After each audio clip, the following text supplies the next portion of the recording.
Hello everyone, how AI changed chess completely. This is actually started in 2017 when Google invented what's so-called AlphaZero, and they wanted to apply AlphaZero on chess, and AlphaZero played against itself millions of games, and then from its own mistakes, and then after like a couple of days or months, etc., he played against AlphaZero, against Stockfish, one of the best engines we know.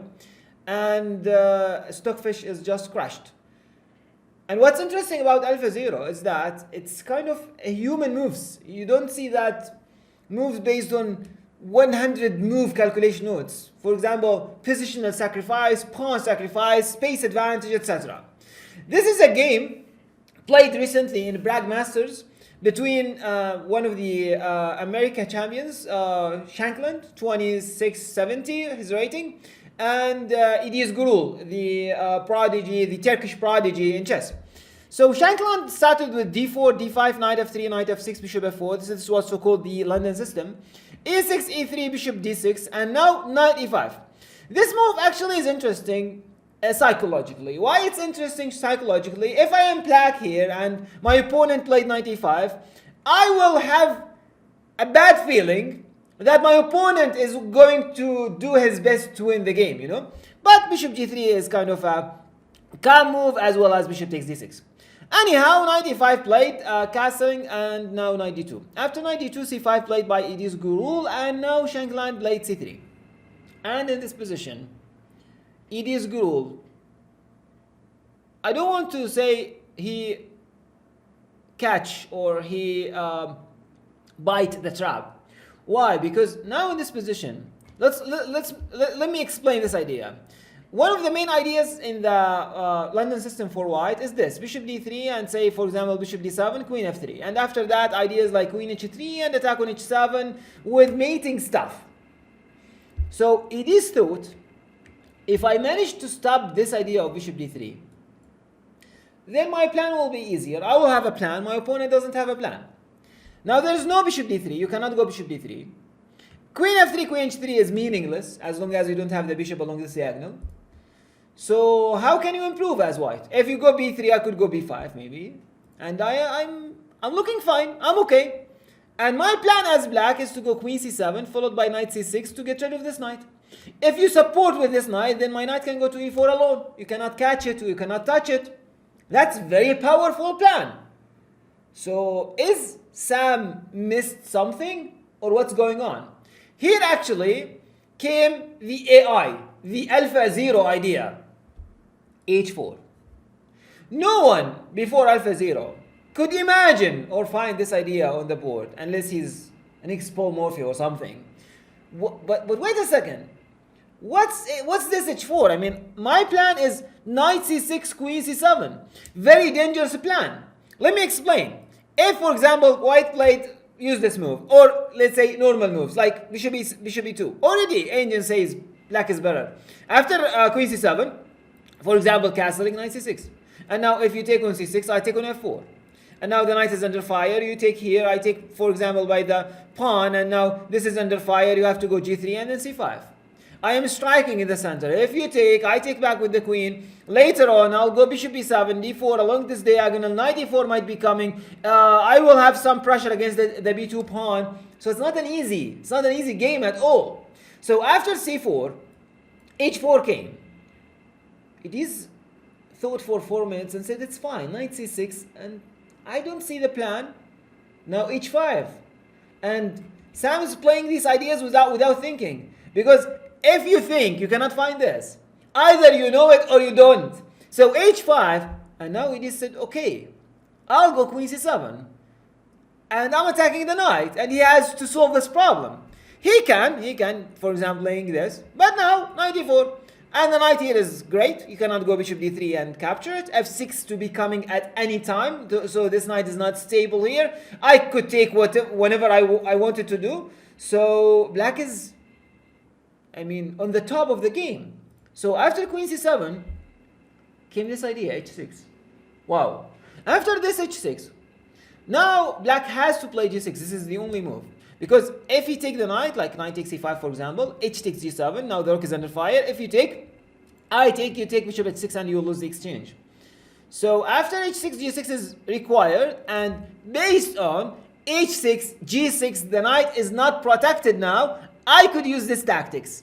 Knight g4. I am attacking the knight, so you cannot take my bishop. I'll take with check and then I'll take back and I'll be a piece up. That's why after knight g4 you have to take the knight. And now I could I take queen takes? Question for you. Is queen takes g4 is a good idea? Actually it's a bad move. Not because of bishop takes f4, no, because of e5. And now you will be losing. So calculation is very important in chess. So after knight g4, bishop d6 played. Queen is under fire, taking back, and now queen takes g4. And now what happened is, we exchanged two pieces, but we managed to have the pawn here on h6. And now this pawn will create or will play two parts, two main roles here in this game. First off, mating on g7, using this diagonal with the queen. Second of all, any endings will be very dangerous. Knight endings, you cannot improve your king, because if the knight came here and take the pawn, then that's a problem. If game to f6 and take the pawn, that's another problem. Bishop's endings, the same. If the bishop managed to go to g8 and take this pawn is under fire. Rook endings, this check followed by rook h8, this pawn will be captured. It's very dangerous pawn. So now it is good, goes b5, a3, bishop d7. And now bishop e2 completing the development and simply castling. I'm not playing for the mating attack. No. I'm just positionally better. Knight e7, hoping for ideas like knight f5. Now rook f2 e1. And now this is an interesting line. If knight f5, there's a very strong line for white, which is giving up this pawn and go for e4. What? But I can take it. And I'm attacking the queen. But this is a very interesting line. Queen g5 attacking the knight can go to nowhere. So king g7 is only move, and now e5. And after queen c7, I go queen f6, or the analysis go queen f6.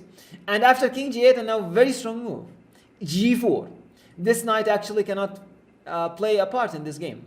And after g4, you cannot go knight f5. This is protected. And if you go queen d8, for example, hoping that you'll exchange, and then f6, knight f7, no, I'm not interested, sorry. I could go simply king g2. And if you take, I take back. I'm threatening rook h1 now. Say, for example, king h8, trying to have this like square for the knight. Now g5. And now the knight is doomed here. You cannot play. h6, f4, and this knight is out of the game. Black is completely losing. So after knight e7, rook fe1. Now not knight f5. Actually, you do have queen h3, as we will see later. Bishop f3, preparing for e4. Rook a2, e8, and now b3. Trying to make some actions, some open fires for the rooks on the queen side. Knight f5 attacking the pawn, and now simply queen h3, protecting. C takes b3, knight takes b3. Trying to make use of this weak square. Now queen d8, and very interesting move played by 𝐚𝐭, bishop e2. And bishop e2, I wanted to go bishop d3 and get rid of this knight. And keep pressuring the b5 pawn. So after bishop e2, knight d6, and now knight c5, improving the knight. After knight c5, queen e7, and now queen h2. One of the ideas is queen e5, provoking f6, which is successfully provoked. And now after f6, yes, no longer checkmating along this diagonal, but there are issues on the 7th rank. If a rook or a queen or whatever reached the 7th rank, black is completely losing. And this is actually what happened in the game. Bishop d4 attacking, bishop d7 protecting, some pressure here or there, a4, rook b4 making use of this file, or of this weak square. And after bishop e2, bishop c6, soon the game changed. After e4, now black found the best move, which is this sacrifice, rook takes. But after rook takes c5, d takes c5, knight takes e4. The point is, I gained a pawn, and this is weak, and this is weak. I will gain another one, and then I'll have passed pawns. So, after knight e4, 𝐚𝐭 said, no, I will keep the game with the same nature, and I will take rook takes e4. And it seems as if I sacrificed a pawn, but then there is an issue here on the 7th rank. And as I said, if a queen or a rook can reach the 7th rank, is just winning. Computer said it's equal, but only one move to make it equal. And actually, it's not one move. It's a sequence of moves. In order to make it equal in this position, black has to find rook c8 first, and after queen b7, king f7, and after rook d1, king e8. I mean, maybe some human on earth might find it, but I doubt anyone can find it actually. This is very illogical. So after queen c7, it is went wrong and played f5, attacking the bishop. But now rook d1 was winning, as well as c6, but bishop e2. I'm not in a hurry. I'm threatening this pawn here. So after bishop e2, rook c8 came, and now queen b7. Again, bishop b5 is a threat. Rook d1 is a threat. And after rook to c5, rook d1 attacking. Now, what I wanted to say about this position, imagine that this pawn is here. Imagine that this pawn is here. And this pawn is here. Imagine that this idea is not played. I could simply go queen e8 and then bishop c6. Simply. And like it's completely fine. Completely fine. But this idea is super. After bishop e2, rook takes c5, rook d1. This bishop is under fire. Rook d5, but soon bishop takes b5 and this bishop to be taken because it cannot be moved because of the queen, and the game actually did not last that long. Some checks here and there, here and there, here and there, here and there. And actually, here what I mentioned earlier, after bishop c6, for example, even if you manage to turn it into kind of endings like king here and then, for example, you improve the king somehow, king here, c4, king d4, c5, king e3. Still, I have this great idea, bishop g8. Because of this pawn. Bishop g8, I'll take, and then I'll improve the pawn and I'll be winning. Thanks to this AlphaZero idea, it's actually a game changer, and it's played not only in this structure, but what's interesting about it, it's usually played against G6 structures. So against G6 structures, it's kind of known. I mean, this idea of going H6 and trying to play, for endings and for mates, etc., etc.